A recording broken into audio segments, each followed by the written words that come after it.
Assalamualaikum warahmatullahi wabarakatuh. Alhamdulillah, bisa bertemu lagi dengan saya di video kita kali ini. Dalam kehidupan sehari-hari, dalam menanggapi suatu peristiwa, kita sering sekali mendengar kata kebetulan dari mulut orang. Seakan-akan apa saja peristiwa yang terjadi dalam hidup ini terjadi dengan sendirinya atau tidak terikat dengan zat yang menciptakan segala peristiwa. Apakah benar demikian? Tentu saja tidak benar. Hadirnya Anda dan kita semua di suatu tempat bukanlah terjadi karena kebetulan. Sekecil apapun peristiwa itu, pasti ada yang merancangnya atau penggeraknya. Dalam istilah filsafat disebut dengan causa prima atau penggerak utama. Begitu dijelaskan dalam filsafat Aristoteles. Dalam hal ini, pasti ada penyebab pertama yang tidak disebabkan. Penyebab pertama itulah yang menyebabkan semua hal menjadi ada. Penyebab pertama itu kemudian diistilahkan dengan sebutan Tuhan.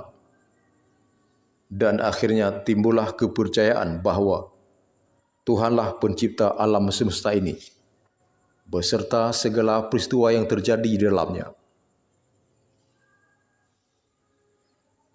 Tidak rasional rasanya jika ada orang yang percaya kepada Tuhannya, tapi tanpa melalui teori berpikir seperti ini. Maka, di dalam kehidupan sehari-hari, tanpa kita sadari terkadang, kita juga sering sekali mengucapkan kata kebetulan sebagai ungkapan untuk suatu hal yang tidak diduga-duga. Misalnya, kita sedang berjalan-jalan di mal. Tiba-tiba kita menemukan uang sebesar 1 juta rupiah. Apakah fenomena ini kita anggap peristiwa kebetulan? Fenomena seperti ini sering sekali kita anggap peristiwa kebetulan. Oke, saya berikan contoh lain. Si A bertemu dengan si B dalam sebuah acara pertemuan. Mereka berdua merupakan sahabat lama yang sudah sekian lama berpisah. Setelah bertemu di acara itu, akhirnya mereka sepakat untuk menikah dan bahagia hingga akhir hayat. Pertemuan model ini sering juga disebut sebuah peristiwa kebetulan. Begitu juga fenomena-fenomena lain yang mirip seperti itu, yang sudah terlanjur kita anggap sebagai peristiwa kebetulan. Sekali lagi, apakah benar ada peristiwa kebetulan dalam hidup ini? Bagaimana tanggapan Islam terhadap peristiwa kebetulan? Menurut pandangan saya, Islam secara tegas menolak adanya peristiwa kebetulan. Secara terang-terangan, Al-Quran menginformasikan kepada kita bahwa tidak jatuh sebutir biji pun dalam kegelapan bumi, dan tidak sesuatu yang basah atau yang kering, melainkan sudah tercatat di dalam kitab yang nyata, atau disebut juga Lauh Mahfuz. Quran Surat Al-An'am ayat 59.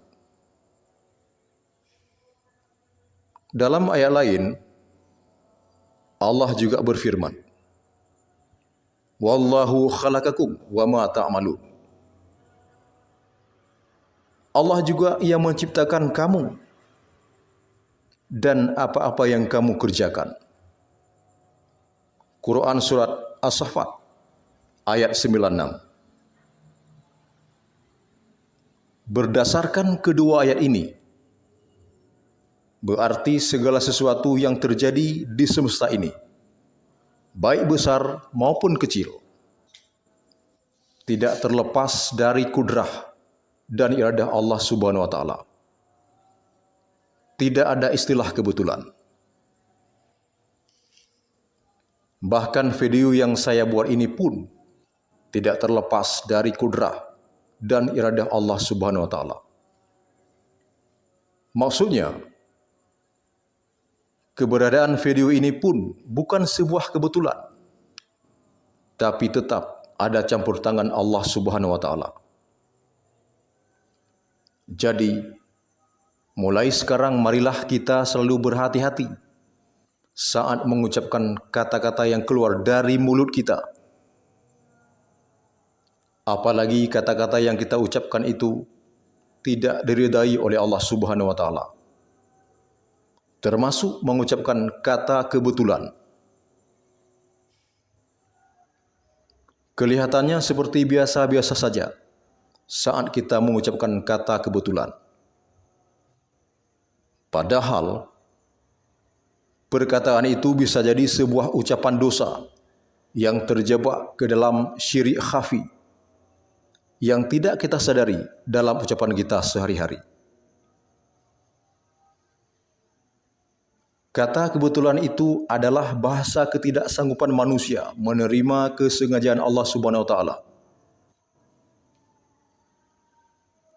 Hanya logika orang bodoh saja yang beranggapan ada peristiwa kebetulan. Oleh karena itu, kita harus membangun kesadaran ilahi dalam setiap peristiwa yang kita saksikan dan termasuk juga yang kita kerjakan.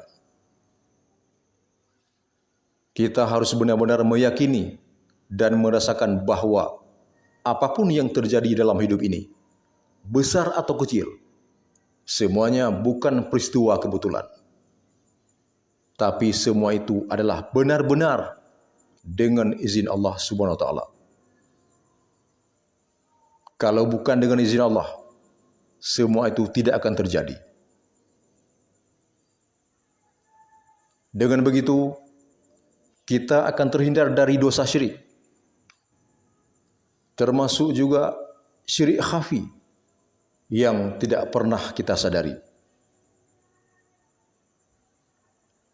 Makanya, jangan lagi kita mengucapkan kata kebetulan di dalam percakapan kita sehari-hari. Dengan demikian, barulah tauhid kita menjadi lurus dan benar. Itulah namanya tauhid rasa, yaitu rasa bertuhan. Kita sudah bisa merasakan kudrah dan iradah Allah Subhanahu wa taala pada setiap fenomena yang terjadi dan juga pada setiap gerakan kita di dalam kehidupan ini. Demikian, semoga tausiah ini bermanfaat. Assalamualaikum warahmatullahi wabarakatuh.